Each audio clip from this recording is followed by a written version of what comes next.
xitaa duuliyaasha khibradda leh ayaa ka baqa garoomadan diyaaradeed in ay ku soo degaan. maanta waxaan idiin soo gudbin doonaa garoomada diyaaradeed ee ugu halista badan caalamka. ku soo dhawaada barnaamijkeena maanta.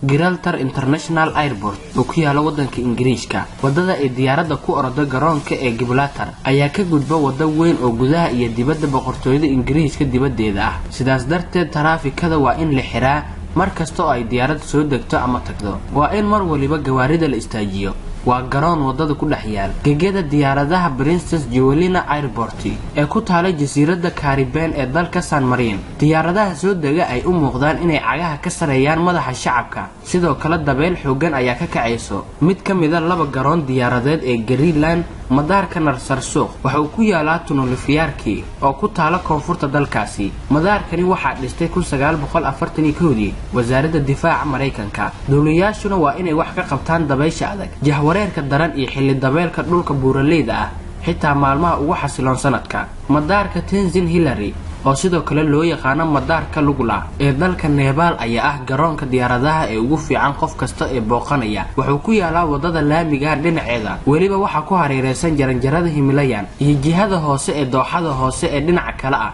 wadada laamiga ee garoonkan ayaa aad u gaaban. madaarka Juwanjo waxa uu ku yaalaa meel u jirta 45 kiiloomitir dhanka koonfureed ee Steel Martin oo dhirir ahaan ka dhigaysa garoonka diyaaradaha adduunka ugu gaaban. gegida diyaaraduhuna waxa lagu dhajiyay meel dhagax weyn oo ku taala cagdheer oo buur ah oo dhinac ka midana aad u jajaban, iyo dhagaxyada qulqulaya oo ku dhacayaan dhinacyada badda dhinaceeda kale. inkastoo ay gegida diyaaradaha ee Lulka ay leedahay marin aad u khatar ah oo gaaban oo ah 527 mitir, waxaana sidoo kale halkaas yaala dhagaxyo aad u badan oo laga cabsi qabo inay ku dhacayaan diyaaradaha soo degaya. sidaas darteed duuliyaashu waxay u baahan yihiin inay hubiyaan inay helaan xawaaro ku filan oo ay ku duulaan haddii aysan doonaynin inay ka dhacaan geeska dusheeda. intaas waxaa sii dheer marka la socdo ama lagu guda jiro duulimaadka, duuliyaashu waa in ay wareegaan diyaaradahooda inta u dhaxayso Alphys iyagoona lahayn wax qalab ah. wuxuu u dhawaa madaarka Toncontin oo ku yaala meel u dhow caasimadda Honduras. muddo dheer waxaa loo arkaa inuu yahay midka ugu khatarta badan adduunka, gaar ahaan xaaladaha cimilada ee la soo jaanqaadaya. dhulka buuraleyda ah ee ku xeeran garoonka diyaaradaha